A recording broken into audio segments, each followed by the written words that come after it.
Buongiorno a tutti.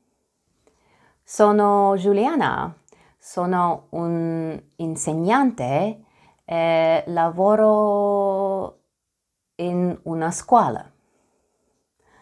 Of course, I don't know how to say a language center and I don't know how to say a language coach, but that's a good beginning.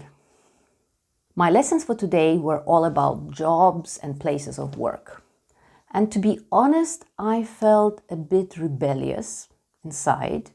I was thinking, why do you have to learn all these jobs? I don't think I'm going to use them, use those words so much. So that's why I didn't learn them so well.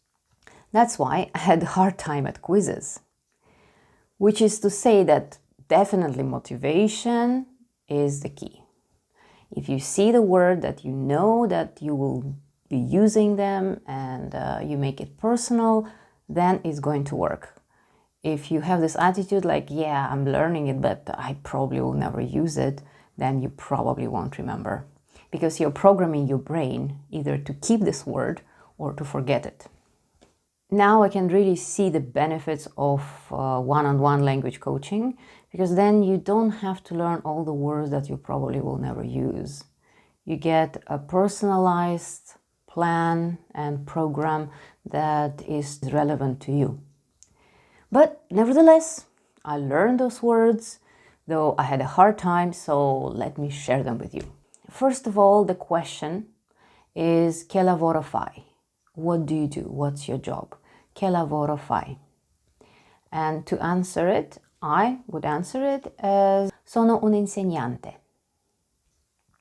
Some of the jobs are different for male and female, so I'm just going to share those as well.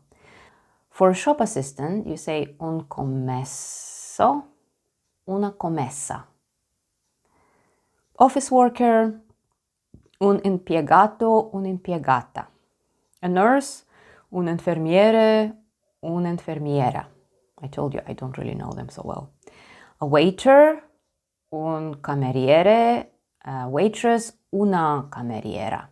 Some of them that don't change, you just say un, so una, un manager, una manager. Also, I learned about places of work. The first one was un negozio, a shop. You negotiate when you buy. Un ufficio, an office. Yeah, very close. I don't think I'll have a problem remembering that one. Una scuola. Yes, definitely I will remember it. That's where I'm working until I learn how to say a language center. There's una fabbrica, un ospedale, și un ristorante, which is pretty easy to remember. Another question that I learned is da quanto tempo lavori? Like for how long have you been working in a certain place? The problem is I don't know the numbers yet, so I can't really make any sentences with that. But I will. That's all as far as my learning, my Busso learning. Yesterday, I tried watching an Italian movie on Netflix. The movie was called 18 Presents, and it was in Italian, but I watched it with English subtitles. It was a very sweet and heartwarming, touching movie. I really enjoyed. I even cried a bit at the end. It was very emotional. I don't usually cry at movies. But I'm planning to go back to this movie and this time to watch it in Italian with Italian subtitles. And I will probably pause at certain moments after certain phrases and try to repeat them. So I heard them, I see them, and I'm repeating them. It's a good exercise that I recommend my English students to do. So now I'll be doing it in Italian. That was all from me for today. Have a wonderful day. Bye-bye.